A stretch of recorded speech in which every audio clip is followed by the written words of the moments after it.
What's way more sadistic than it seems? Not letting kids leave class when they need the bathroom. Scary or humiliating pranks, or public shaming for punishment, of young children. Tickling, especially when you tell them to stop and they don't. Making someone else debug your code. Peeing all over the public toilet seat. You know someone will desperately need to poop and now you've forced them into a terrible decision. Class pets, especially rodents. They're almost never given appropriate care. They're put in unsuitable cages. Think of all the class hamsters that get stuck and die in those colorful plastic tunnels, and they rarely live anything resembling their full lifespan. If class pets are meant to teach kids about responsibility, teach them the proper requirements instead of subjecting the poor animals to awful conditions and the stress of little kids trying to grab and pet them. Family YouTube channels. I don't think there is ever a healthy way to profit off your kids like that.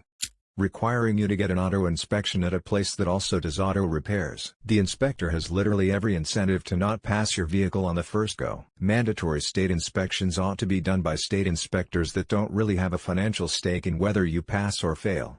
Glue traps for mice. I used to share space for my business with a guy who used those traps. I would come in the morning and there would be a high-pitched screaming that would go on for hours. When I realized what it was, making your 90-year-old grandma/grandpa with end-stage dementia at full code. CPR and defibrillation are violent and painful. We will break their ribs while doing CPR. Possibly all of them. It's just plain cruel. As a nurse, it is the worst part of my job. Not the dying. Not the blood. Not the poop. It's the keeping someone alive by force. I understand losing a loved one is painful and horrible. I've been there. But trust me, the kindest thing you could do for them is to let them die peacefully. Medical education. These are your future doctors. Why do we insist they be broken before they even practice? Declawing cats. Cutting off half their fingers. Goldfish bowls. Your 1-year-old stunted little goldfish didn't live a long time, Felicia. Medical residencies. Institution mandates years of working 80+ hours a week and being paid the equivalent of a minimum wage hourly. The merit for experience is sound, but these residents are being paid crap while the patients are still being charged the full rate. It's an absolute profit machine. Then, once the residents are experienced enough, they're punted off and a new herd is brought in to exploit. Docking a dog's tails and or ears. Holding the door for someone way behind you and watch the person jog the last distance. Letting kids go without school lunch if their parents didn't put money in their lunch accounts, or the fact that lunch accounts exist in the first place. Enthusiastically agreeing to a date and then ghosting them day of. Like, come on, just tell me you don't want to go out if you don't want to go. Every teacher assigning hours of homework. I mean, I never did it, but still, lol. Making people work in open plan offices, i.e. no dividers between cubicles. They're horrible for productivity, and it can hurt your career progress if you do a poor job simply because your employer gives you a work environment that's too distracting. Animals are put down when they are old and in pain, but humans aren't. Rejecting assisted suicide. Videos where people harass their pets to see their cute reactions. Owning a bird. Imagine being born with the ability to fly anywhere you want and then someone decided that you're going to be kept in a cage for your whole life because someone thought you'd look cute in the corner of some room in their house.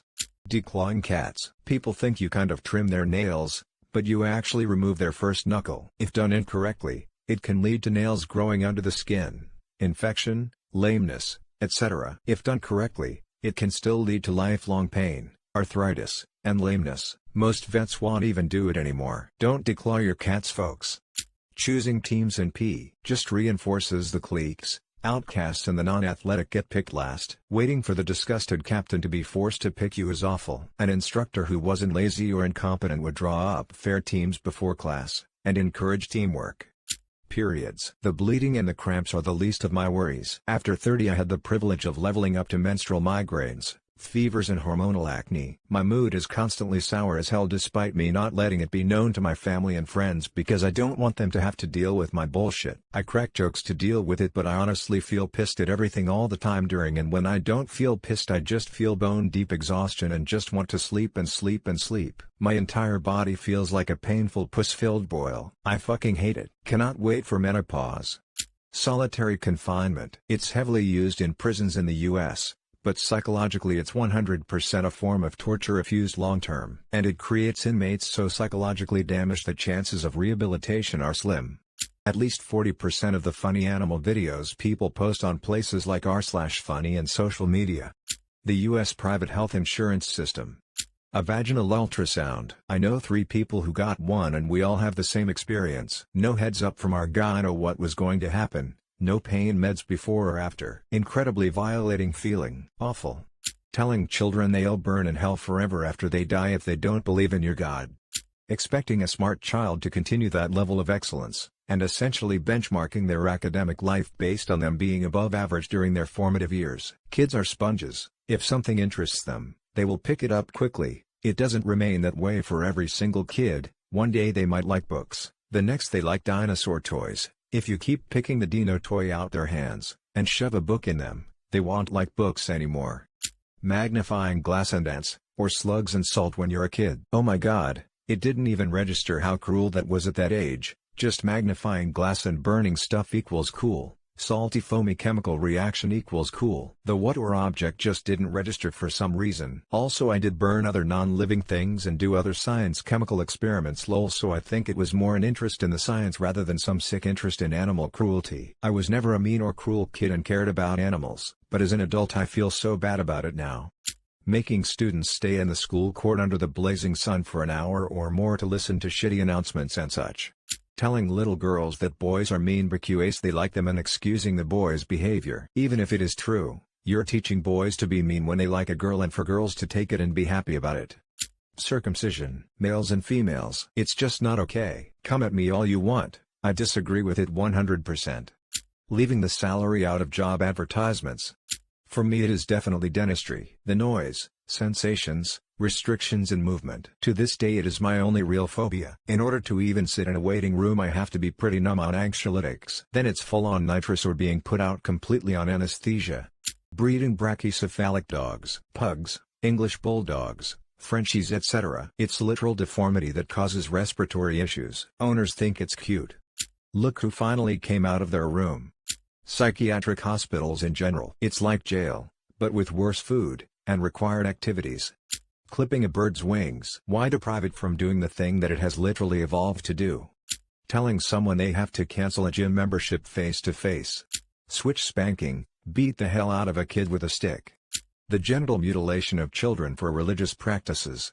Driving close to somebody's bumper to make them go faster when they're going exactly the speed limit. You're literally threatening them with possible bodily injury to break the law. That is extortion and racketeering. Mocking an Australian accent and saying, "A dingo took my baby." Imagine losing your child and people mocking your calls of distress thinking it's funny years after. Lindy Chamberlain and her family have suffered so much and I think it's about time that saying goes away out of respect. I'd suggest the case file episode 136, Azaria Chamberlain if you don't know the full story. Hiding from your dog in public just so you can get a video of them trying to find you. Going to a job you despise. Not letting someone merge in traffic. Piercing a baby's ears. It's just weird and unnecessary to me. Fishing. I sure hope earthworms are actually unable to suffer. And that stabbing a fish through the face and yanking it onto a boat through the stab wound actually doesn't hurt it that bad. The pastor at the church I used to go to guilted my mom into teaching Sunday school because this elderly woman had cancer. His intentions weren't bad since the woman wanted teaching anyway, but I thought it was messed up regardless. Ghosting people. It'd rather be straight up told to FK off. Lethal injection. The drug they use to prime the person to be executed is a paralytic, not an anesthetic, so they feel everything but are completely unable to move. Then the drug that stops the heart feels like fire being poured into the veins. 5-day work weeks. 2 days off is not enough.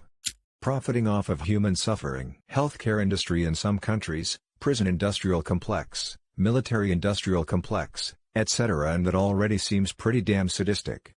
Farting. You are literally making people inhale your shit. Forcing your kids into your religion. Sleep deprivation. It is a form of torture that, if continued, will lead to death. Any kind of permanent body change without the body in question's consent. Asking the question "Why do you love me?" and then not being happy with any of the answers.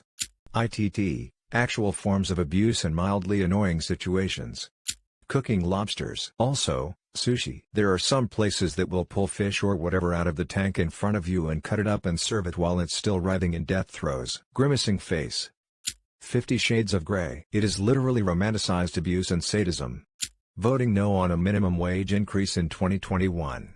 Getting French bulldogs, Scottish fold cats and plenty other trendy pet breeds that have issues from day one. Do you seriously want to watch your pet struggle to breathe, walk for more than an hour at a time and not being able to even procreate or give birth naturally? Orthodontia. I had to wear braces for like 4 years and was so miserable. I still have nightmares of those appointments where I had to get them tightened. I'm now in my 40s and my teeth are still crap. DK size shaming. This is something guys have no control over, and yet are often made to feel beta or less of a man because of a largely insignificant detail which people like to pick and make fun out of. The way we grow animals for food. Catch and release fishing. Even if you let the fish live after you're still piercing a hook through its mouth and pulling it through the water at crazy speeds while it fights back. Circumcision. Doesn't seem too f***ed up when it's a baby, but if I wasn't snipped and someone wanted to forcefully cut my penis as an adult it would equate to some pretty sadistic shit. Elementary school. They take away your critical thinking skills as early as possible. Sharing text messages where people confess their love to someone and they are being lauded at. A non or not that is horrible. A paper cut. Looks insignificant, nothing, but you put your fingers into a bag of salted crisps/chips with one on your finger. Ouch. Gaslighting someone for nudes just to release them or show them to your friends. Public proposals. It's like a hostage lol. Voting no on a COVID relief bill for millions of struggling Americans. Convincing alcoholics to drink again after quitting.